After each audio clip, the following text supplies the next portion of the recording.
During a party, police officers forcibly tear Maya's clothes off just because she is a black woman. What should have been a night of joy turns into a nightmare, leading to unimaginable consequences. The sharp scent of alcohol and sweat lingered in the air, mixing with the last remnants of summer rain. The streetlights cast a faint, sickly glow over the pavement, flickering like dying embers. The music from the party around the corner still pulsed in the background, the beats thumping with the rhythm of youthful energy, but it felt as if the world was moving in slow motion for her. Maya's breaths came in shallow, frantic gasps, each one more ragged than the last, as her body trembled not just from the cold air, but from the horror of what had just transpired. She had been a part of the crowd, just another woman at the party, laughing and letting the music carry her away for a moment. It had been an attempt at escaping the weight of her life, of the constant struggle she had faced for years. The subtle racism, the microaggressions, the rejection, the loneliness. Tonight, she had tried to forget it all, even if for just an hour. But now, as she stood there on the sidewalk, all of it came rushing back.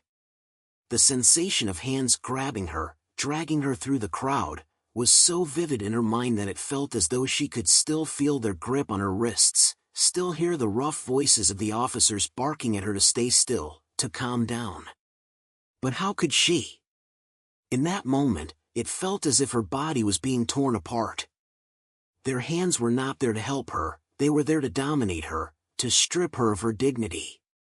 Maya's heart raced as the officers yanked at her, their hands not gentle, not reassuring, but harsh, like she was an object rather than a woman. The cool air stung her exposed skin as they pulled her dress, her beautiful, purple dress, further apart. The fabric ripped with an unsettling sound, a tear that echoed in her ears and left her breathless.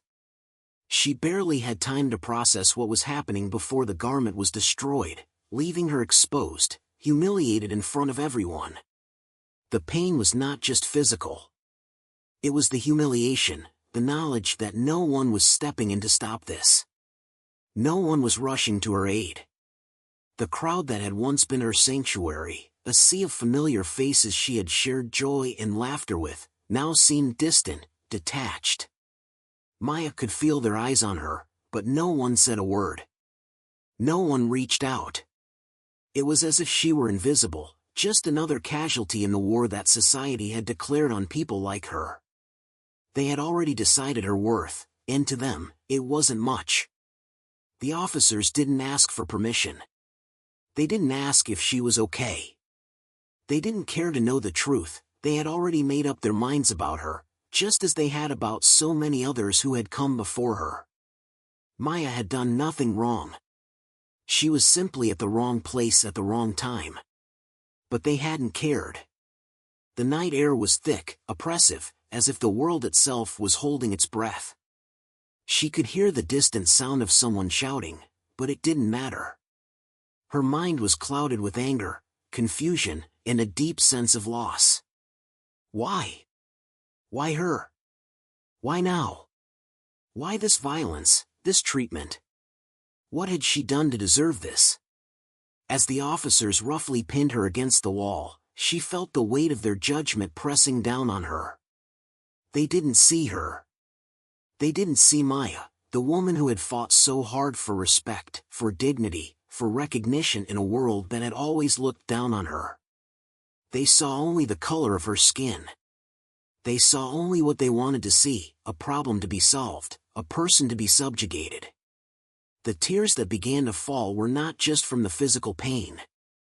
They were tears of despair, of a lifetime of injustice. She had tried to rise above it, tried to convince herself that the world could change, that things could get better. But in that moment, it felt like everything had come crashing down. It wasn't just the loss of her dress, her dignity, or the humiliation.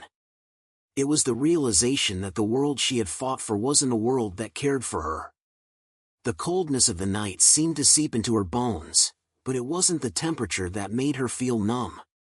It was the knowledge that, despite her best efforts, she was still nothing more than a target. The looks of judgment from the bystanders, some curious, others disgusted, cut through her like a knife. She could feel them watching her, but no one came forward to speak up, to stand by her side. The silence of the crowd spoke louder than words. Her heart pounded in her chest as she was dragged to the squad car, the sting of the cool metal against her skin where her dress had been torn away. The humiliation intensified with every step. How many times had she fought to be seen? To be treated with respect? How many times had she been told that she wasn't enough? And now, the very people who were supposed to protect her were the ones who had done this. They had torn her clothes, stripped her of her agency, and in doing so, they had torn open old wounds she thought she had buried long ago. But the thing that broke her, more than the physical pain, more than the loss of her dress, was the crushing weight of rejection. It wasn't just from the officers. It was from the world. It was the kind of rejection that ran deeper than skin. It was the rejection of her humanity, of her value. It was as if, in that moment, she had been erased. She had become invisible. Nothing more than an object for their amusement. And just like that, the world she had tried to escape from that night, the world that had rejected her time and time again, had found her again. It had found her in the worst way possible.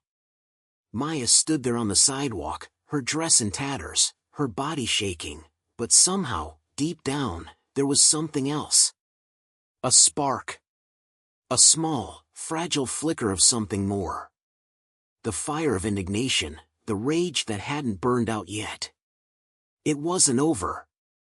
She wouldn't let them win. She wouldn't let this moment define her. But for now, all she could do was stand there, shivering in the cold, as the weight of the world pressed down on her, suffocating her. As she stood there, exposed and trembling, the sound of the police car's engine roaring to life felt like a distant echo.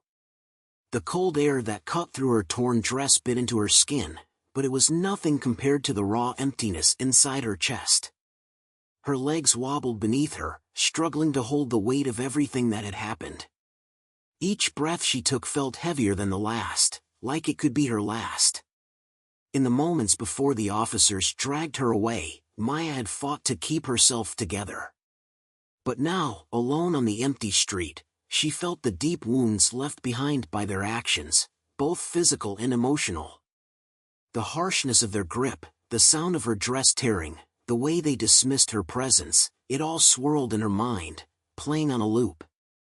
She tried to push it out, but the image of her shredded dress would not leave.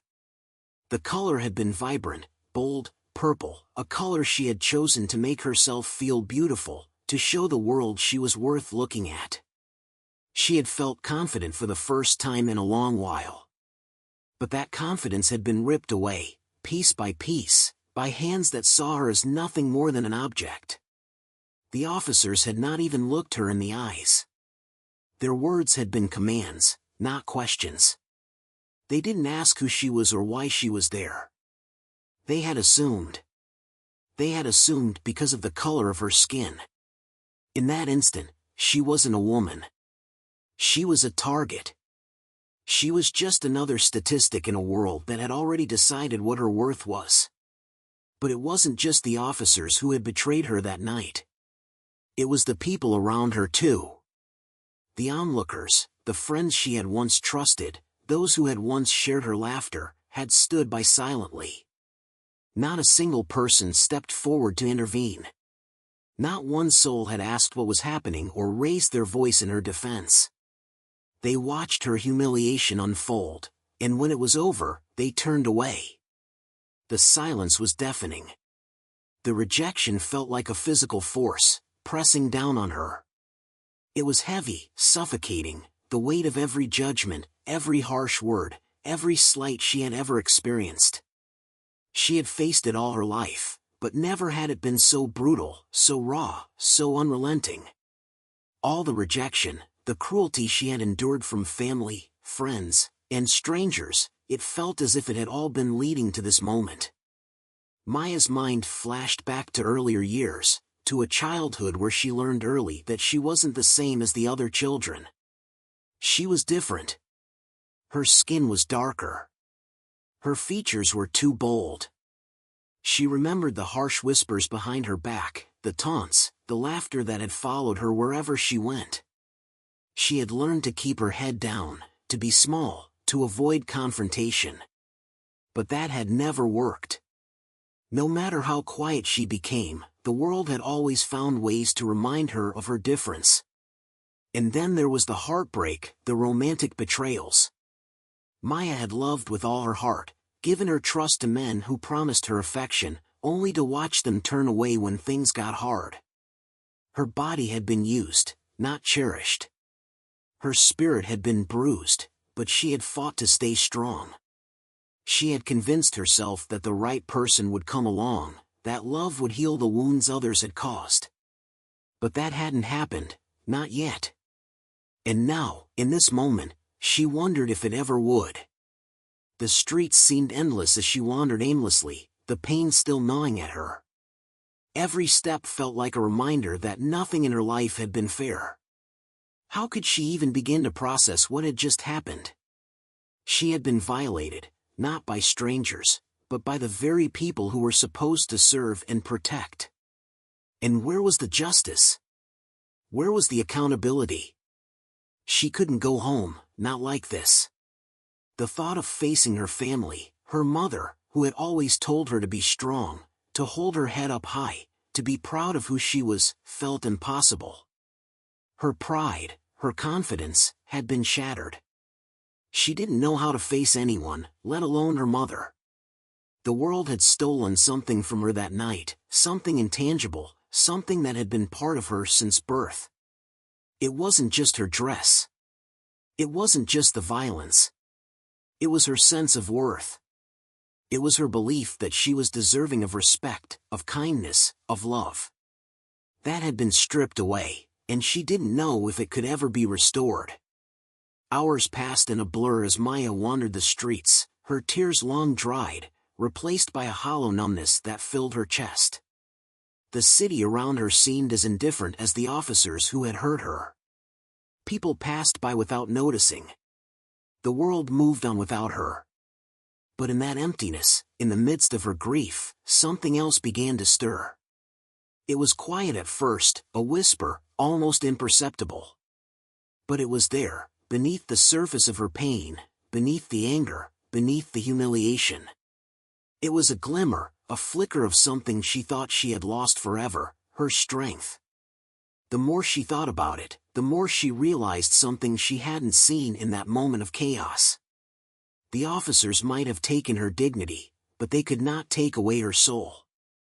They could not take away her fire. She had been broken, yes. She had been hurt, yes. But she was not finished. Not yet. Her heart began to beat faster, a surge of defiance coursing through her veins. She would not let this define her. She would not let the world dictate her worth. She would rise above this. She would find her way back to herself. The first step was small, so small that she almost didn't notice it. But it was there, a tiny voice inside her that said, "I am still here." And that voice began to grow louder with every step she took. She had been rejected, humiliated, and abandoned. But those who had done this to her, those who had torn her down, would regret it. She wouldn't let them win. This wasn't over. Not by a long shot. The hours dragged on like a blur of shadow and light, each minute a reminder of the torment Maya had endured. The world around her was a cacophony of indifferent voices and distant sounds. Yet, despite the chaos of the city, she felt a crushing solitude. The usual hum of activity in the streets seemed muted, distant. People walked past her as if she were invisible, as if the pain she was carrying was just a figment of her imagination. They didn't see her. They didn't see the woman who had been torn apart not just physically, but emotionally. She found herself standing in front of a coffee shop, staring through the glass as people sat, oblivious to the world outside. Their faces were serene, untouched by the harshness she had just experienced. She envied them, their peace. The normalcy of their lives seemed like a dream. Her hands clenched into fists as she pressed them against the cold window, the reflection staring back at her, a broken version of the woman she used to be. In the silence of the night, her thoughts began to spiral. She couldn't shake the image of the officers tearing her dress. Their hands, so rough and uncaring, had treated her like she wasn't human. She could still feel the fabric ripping, the cold air seeping into her exposed skin. But it wasn't just the physical sensation that haunted her, it was the emotional impact, the realization that she had been seen as something less than human. The way they had looked at her, not with the eyes of someone who cared, but with the eyes of someone who had already decided she was guilty of something, even though she hadn't done anything wrong. Maya had tried to fight back, tried to scream, but her voice had been drowned out by their commands, their force. Her body had become an object, something to be controlled, to be handled, not a woman with a name, a story, a life. Her mind kept returning to that moment of violence, replaying the sounds, the tear of the fabric, the roughness of their hands, and she realized something then. It wasn't just that they had hurt her. It was that they had taken something far more valuable than her dress. They had taken her sense of control. They had taken her right to exist without fear. She had been a part of that crowd just moments before, her body moving with the rhythm of the music, her spirit free, even if only for a little while. But in that instant, that freedom had been stolen. She had no say in what happened. She had no choice. And the worst part? She had been powerless to stop it. Her chest tightened, the weight of the world pressing down on her. She had been through so much in her life, yet she had never felt so small, so insignificant. The hurt ran deep, a wound that no one could see. It was the wound of a lifetime of microaggressions, of subtle rejections, of being told she wasn't enough because of the color of her skin. That night, the wound had been ripped open wider than ever before. But as the darkness of the night settled in, a shift began to happen. It was subtle at first, like the quiet rising of the tide before a storm. Despite the suffocating silence that had engulfed her, there was a voice, faint but growing louder, rising within her. It was a voice she had long silenced, a voice that had been buried under years of trauma and pain. It was the voice of resilience, the voice that had kept her going even when everything else seemed to be falling apart. Maya wasn't just going to stand there and let them win. She wasn't going to let their cruelty define her. The more she thought about it, the angrier she became. But it wasn't the kind of anger that blinded her, it was the kind of anger that fueled her, the kind that burned with the fire of a woman who had had enough. The fire was small at first, a flicker deep inside her, but it began to grow, fed by the injustice of what had happened. She couldn't undo what had been done to her. She couldn't erase the pain, the humiliation, or the loss.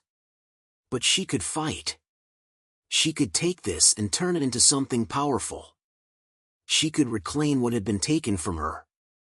Her dignity. Her voice. Her worth. The silence that had once overwhelmed her now felt different. It was no longer the silence of rejection or abandonment. It was the silence of waiting, of anticipation. Her mind was racing, piecing together the fragments of the night. The more she thought, the more she realized that she couldn't be the only one. There were others like her, others who had been silenced, others who had been made to feel small. She could make her voice heard, for them as much as for herself. Maya pulled herself away from the window, her reflection now a faint blur in the glass. She turned on her heel, her steps slow at first, but then, as she walked, the strength inside her grew. She wasn't going to go back to the way things were. She wasn't going to let her story end in humiliation and defeat. She was going to make it known that she would not be silenced. She would not be erased. And she wasn't going to stop there. She would find the courage to speak out. She would take the pain, the betrayal, and the rejection and use it to fuel her. She had something to say, and this time, she would be heard. Her steps quickened as she walked through the streets, her heart beating louder than it ever had before. She didn't know exactly what she would do, but she knew she had to do something. She had to make sure that no one ever treated her, or anyone else, like that again. She wasn't just a victim. She was a survivor.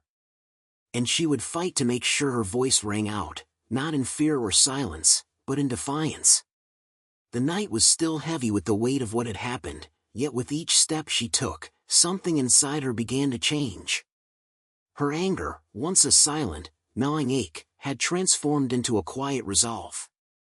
Maya wasn't sure what she was going to do, but she knew that she couldn't let this go. Her mind raced as she walked through the nearly empty streets, her heart pulsing with the raw energy of determination.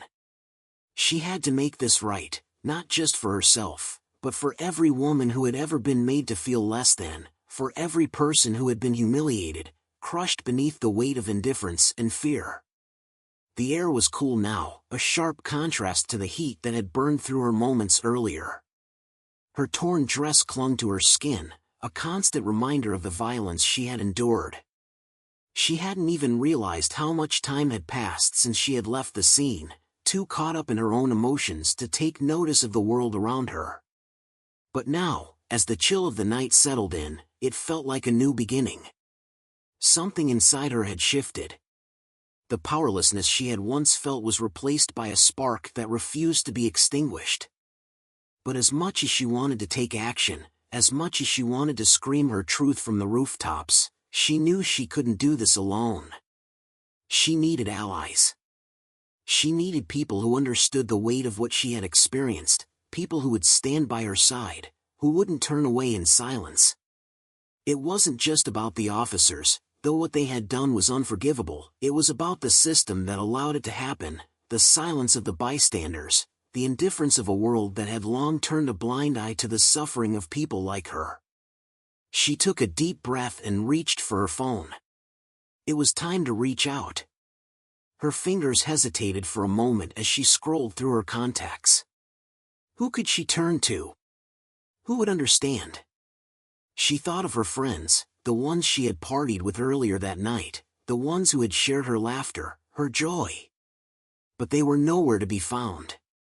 Not a single one had stepped forward to defend her when it mattered. No one had come to her aid when the officers had torn her apart. They had all watched in silence, indifferent to her pain. Her throat tightened as she scrolled further, and then she found it, her sister. She hesitated for only a second before pressing call. Her sister was the one person who had always been there, who had never let her down. Her older sister Jasmine had been her protector, her confidant, and though they had their differences, she knew that tonight, her sister would understand. She would know what to do.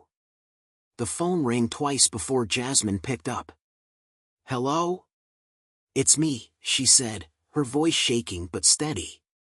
"I need you to come get me." There was a pause, and then her sister's voice, filled with concern, came through.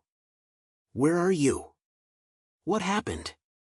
I can't explain it all right now. Just please come get me." The urgency in her voice was undeniable, and she knew Jasmine could sense it. "I'll be there soon.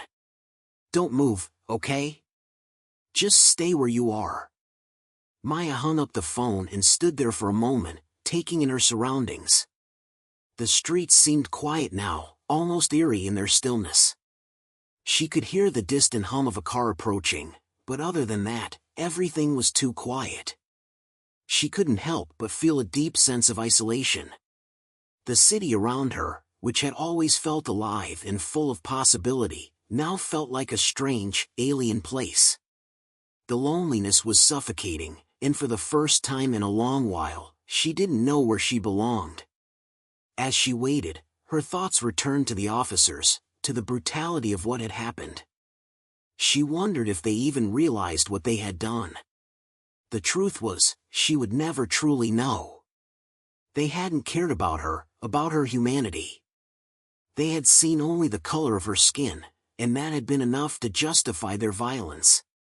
The thought brought tears to her eyes, but she quickly wiped them away. She didn't have time to cry. Not now. Not when there was still so much to be done. Jasmine's car pulled up minutes later, the headlights cutting through the darkness. Maya got into the car without saying a word, feeling the warmth of the interior flood over her.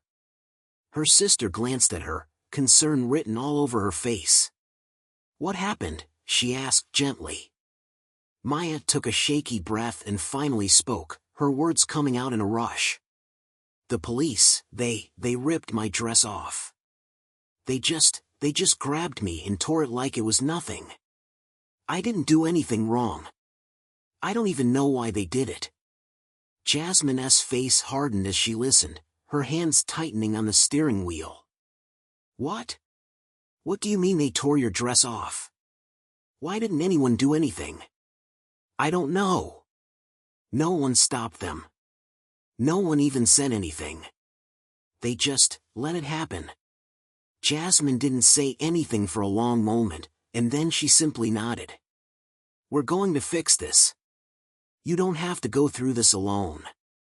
And for the first time since the incident, Maya felt a flicker of hope. She wasn't alone.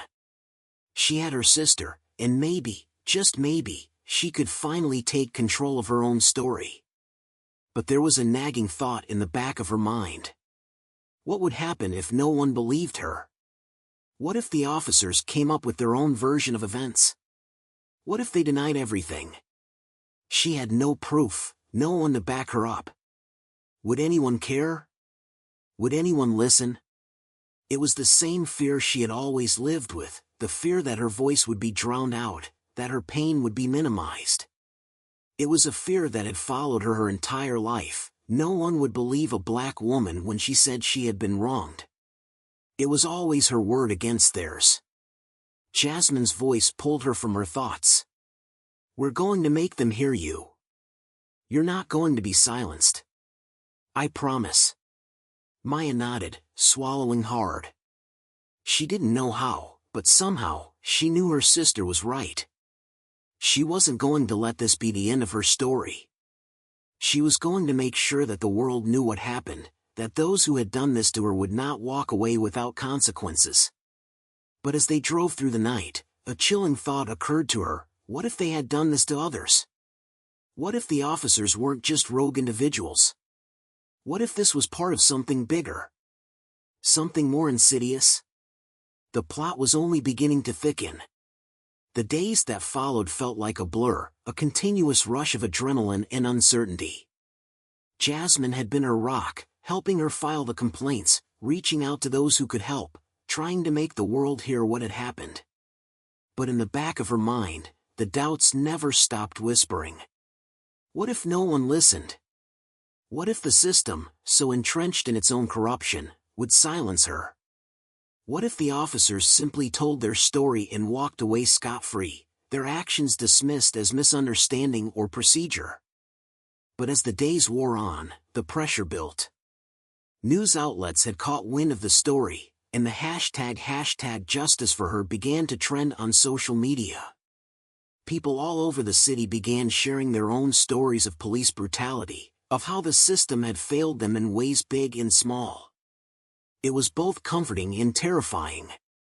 The support was overwhelming, but the enormity of the situation was daunting.